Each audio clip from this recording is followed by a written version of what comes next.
हरियाणा भी, पंजाब भी दे दे, बहुत विनम्र, आपका हिमाचल प्रदेश भी पानी देने को तैयार है, लेकिन आप लोग हरियाणा में जाके आपने ब्लॉक कर दिया है। हरियाणा क्यों नहीं आगे आने दे रहा है पानी?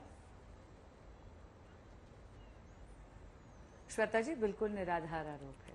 बहुत विनम्रता से कहूंगी कि 10 साल से आम आदमी पार्टी की सरकार दिल्ली में सत्ता तो भोग रही है, लेकिन यहाँ पर दिल्ली जल बोर्ड के इंफ्रास्ट्रक्चर को एक चरमराती हुई व्यवस्था में उन्होंने रखा हुआ है। कोई रिपेयर वर्क नहीं करा है। आपको भी जाते हैं, ओनिका जी से मैं एक बात से सहमत हूँ। आईएमडी ने मार्च में ही कह दिया था कि दिल्ली में भीषण गर्मी पड़ने वाली है। कोई मास्टर एक्शन प्लान तब मार्च में आतिशी जी ने नहीं बनाया। माननीय मंत्री जी ने किसी भी प्रकार की मरम्मत नहीं करी। सर्वोच्च न्यायालय के समक्ष केजरीवाल सरकार ने अभी सुप्रीम कोर्ट के समक्ष एक याचिका डाली थी।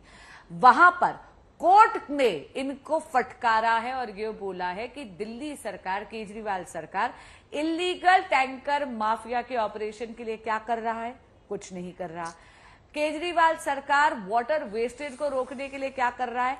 कुछ नहीं कर रहा। 40% से ज्यादा पानी आप जानती है या तो चुरा लिया जाता है या फिर वेस्ट हो जाता है वाटर लीकेजेस के कारण।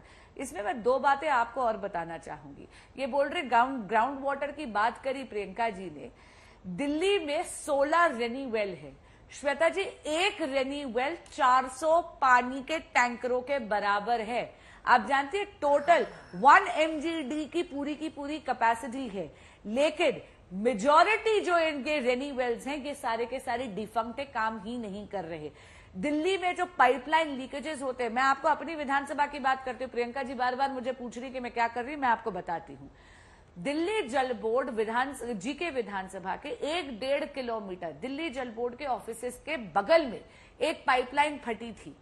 5 से 6 दिन तक पानी वहां पर रिसता रहा। लोग वहां पर आम आदमी पार्टी के जनप्रतिनिधि के पास गए, उन्होंने आंखें मूंद ली। आप जानते हैं विधायक भी इनके, पार्षद भी इनके। अल्टीमेटली फिर क्या हुआ? मैंने 8 जून को निवेदन करा दिल्ली जल बोर्ड के अधिकारियों को, उन्होंने 9 जून को वो पाइपलाइन फिक्स कर दी। मैं पूछना चाहती हूँ कि किस मुंह से आम आदमी पार्टी दिल्ली जल बोर्ड के कर्मचारियों पे दोषारोपण करती है, कभी हरियाणा पे दोषारोपण करती है। आपको याद होगा एक वक्त तो ये पंजाब को भी गालियां देते थे, अब पंजाब में इनकी सरकार आ गई है तो अब ये चुप्पी साधी है। अब रही बात हरियाणा की, ये बार बार हरियाणा की बात करते हैं इसलिए आपको बता देती हूँ। हरियाणा के साथ 1994 का एग्रीमेंट था 720 यूनिट्स पानी के लिए। हरियाणा 1050 यूनिट्स पानी ऑलरेडी छोड़ रहा है, यानी एग्रीमेंट से ज्यादा पानी छोड़ रहा है। अगर मैं परसों के आंकड़े बताऊं, रिक्वायरमेंट है 929 यूनिट्स की, हरियाणा 946.34 यानी 17.34 सरप्लस पानी छोड़ रहा है। लेकिन मैं प्रियंका जी से पूछना चाहती हूँ, दिल्ली में पानी को प्रोसेस करने की जो कैपेसिटी है वो केवल 990 MGD है। आप ये जो एक्स्ट्रा पानी मांग रहे हैं ये इलीगल टैंकर माफिया को प्रोत्साहित करने के लिए मांग रहे हैं क्या? सुप्रीम कोर्ट ने भी आपको फटकारा है। अगर आप इलीगल टैंकर माफिया का ऑपरेशन रोक दें, अगर आप पानी की जो दिल्ली जल बोर्ड की लीकेजेस हैं इनको रोक दें, अगर आप रेनी वेल्स की मरम्मत करवा लें, अगर आप तालाबों की डिसिल्टिंग करवा लें, अगर आप रेन वाटर हार्वेस्टिंग कर ले, तो दिल्ली प्यासी ना मरे। श्वेता जी कहते हैं नियत हो तो नियति भी बदल जाती है, पर माननीय मंत्री आतिशी जी की नियत ही नहीं है, केजरीवाल सरकार की नियत ही नहीं है काम करना, इसलिए इन्होंने दिल्ली की नियति बना दी है प्यासा मरना।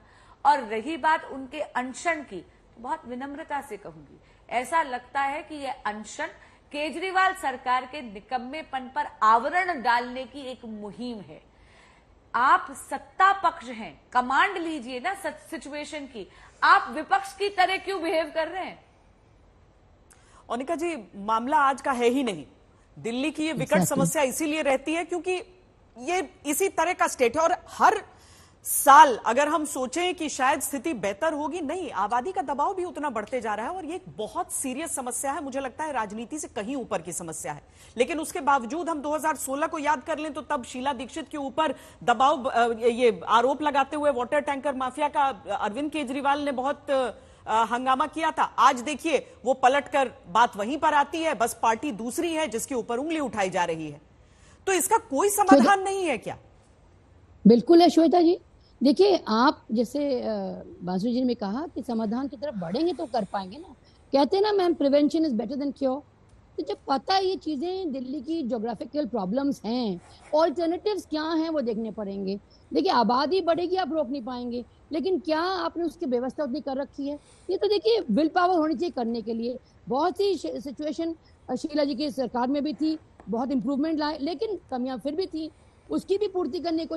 लेकिन डायलॉग हमेशा बना रहा, और उस डायलॉग के कारण दिल्ली को कहीं ना कहीं से पानी की व्यवस्था करते रहे।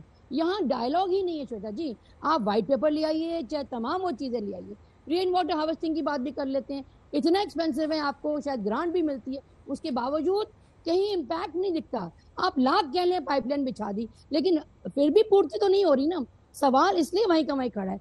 तो वॉर फुटिंग में ये काम आपको करने पड़ेंगे। आप दुहाई देते हैं एजुकेशन की, आप दुहाई देते हैं अपने हेल्थ की, दुहाई दीजिए ना पानी की। क्यों नहीं करते उस पर? उसकी टैग लेके क्यों नहीं घूमते आप हमेशा ये कहते आए हैं हमारा एजुकेशन सिस्टम देखिए, हमारी हेल्थ देखिए। अरे बाबा देख लिए, पानी भी कर दीजिए ना। आप इतने कॉम्पिटेंट हैं, हर चीज आपकी वर्ल्ड वाइड इतनी फेमस है, आप पानी भी कर दीजिए। सपोर्ट आपको सब करें, बट आपको भी दिल्ली के रूप में ग्राउंड लेवल वाटर को कहीं आप एक्सपर्ट्स को बुलाइए ना, आप उनको रोपन नहीं करते। सो इतनी समस्या या तो आप क्रिएट कर रहे हैं एक हाईलाइट के लिए, but not at the cost of the citizen of Delhi. इसके लिए हम विरोध कराओगे और जम के खड़े होंगे कि पानी ऐसी चीज है कि वो बेसिक नेसेसिटी है, वो आपको कृपया करके पहुंचानी है, चाहे आपकी पार्टी के बंदे कितने भी जेल में जाए। लेकिन आपके बाकी मंत्री हैं, आपकी टीम है, आप लगिए ना उस काम के लिए। फिर अगर कोई सपोर्ट ना करें तो समझ आती है अनशन इज नॉट द सोल्यूशन। आप पानी पे हैं, आपको पानी मिल रहा है, आपको तो पानी भी नहीं पीना चाहिए। दिल्ली की जनता प्यासी है, आप पानी के क्षण में चले गए, खाना छोड़ के पानी पीने बैठ गए। अरे भैया पानी बहुत कम है, बख्श दीजिए पानी दिल्ली की जनता को। प्रियंका जी, डायलॉग होगा कैसे अब जब ये बात सबको समझ में आ रही है? देखिए बड़ा मुश्किल होता है दिल्ली की जनता को भी ये समझना, क्योंकि वो दोनों तरफ के आरोपों को सुन रहे हैं। उसके बाद ये कह दिया जाता है एक चुनौती है, चलिए वहां पर चलकर देख लीजिए, आप फलाना बराज पर देख लीजिए, आप देखिए कितना पानी छोड़ा जा रहा है। बीजेपी भी वही बात करती है, आम आदमी पार्टी भी वही बात करती है, लेकिन लोगों को तो उस पानी को देखना है ना, जो कहने के लिए निश्चल है, जो आपको बिल्कुल पारदर्शी होना चाहिए। पर दिल्ली की व्यवस्था पारदर्शी अगर नहीं दिखेगी, क्या डायलॉग संभव ही नहीं है आपके हिसाब से? श्वेता जी, पहले तो लेट मी से दिस दैट मैं आपको अश्योर करती हूँ, हमने सुप्रीम कोर्ट के भी आगे एक बहुत लंबा चौड़ा एफिडेविट डाला और हमने दिखाया कि हमने 8 सालों में क्या क्या काम किए थे। हमने बहुत काम किए और उस टाइम पे कोई भी पार्टी, चाहे भाजपा हो चाहे कांग्रेस हो, हमारी तारीफ नहीं करने वाली और साथ नहीं देने वाली कि इन्होंने ये काम किए। दूसरी बात, मैं सिलसिलावार तरीके से आती हूँ। दूसरी बात, इन्होंने कहा, आपने कहा कि अनऑथराइज टैंकर माफिया के ऊपर आरोप लगाए थे। श्वेता जी, जब हम आए थे 1800 अनऑथराइज कॉलोनी में एक पानी की पाइपलाइन नहीं थी और माफिया चलते थे। अरविंद केजरीवाल जी ने सबसे पहले वो काम कराया था, वहां माफिया बंद हुए थे। श्वेता जी, तीसरी बात, हाँ, हम लोग आप लोग इस टाइम पे चाहे ओनिका जी हो चाहे बांसुरी जी हो, हमें आप गालियां दे लीजिए, हमें आप जितना अपशब्द कहना है कह लीजिए, आप मटके फोड़ लीजिए, आपको जो करना है कर लीजिए, पर हम चाहते हैं कि जो 28 लाख लोगों को इस टाइम पानी नहीं मिल रहा, वो आप किसी भी ग्राउंड से किसी भी तरीके से हरियाणा सरकार को बोलें कि छोड़े और दिल्ली को दिल्ली का पानी दे दें। हम इतनी सी रिक्वेस्ट कर रहे हैं। अभी सिर्फ 8 दिन की प्रॉब्लम और है श्वेता जी। आज हल्की बरसात हुई, होपफुली वाटर लेवल इंप्रूव होगा, बट 8 दिन की प्रॉब्लम है और कब से मांग रहे हैं हम। जब प्रॉब्लम इतनी बड़ी भी नहीं थी, हम तब से मांग रहे हैं, क्योंकि हमारे लिए 28 लाख लोग बहुत महत्वपूर्ण हैं। हम बुंदेलखंड की तरह नहीं कि वहां चाकू चोरी चल जाता है, लोग प्यास में एक दूसरे को मार देते, वो वाला सीन नहीं चाहते हम दिल्ली में। 28 लाख लोगों को पीने के पानी की दिक्कत है। हम नहीं चाहते कि उनको परेशानी हो। उनके लिए, दिल्ली वालों के लिए, बांसुरी जी आप दिल्ली की MP हैं, अब उनके लिए मैं रिक्वेस्ट कर रही हूं कि अपनी सरकार को बोलें कि हरियाणा सरकार के द्वारा यहां पानी छुड़वा दें। बाद में हम दोष आरोपण करते रहेंगे। आपको अभी जितनी मर्जी गालियां देनी है दे लीजिए, कोई प्रॉब्लम नहीं है। काम मैं आपको बथेरे गिना सकती हूँ, उसमें भी कोई प्रॉब्लम नहीं है, बट इस टाइम पे सोल्यूशन की जरूरत है, लोगों की जरूरत है। हमारी मंत्री इसीलिए बैठी हैं अनशन पे, ताकि आपके आंखें कान सब खुले और आप हरियाणा सरकार को बोले पानी छोड़ दे। सिर्फ 10 दिन के लिए, बहुत कम समय के लिए बोल रहे हैं, आपसे हाथ जोड़ के गुजारिश है।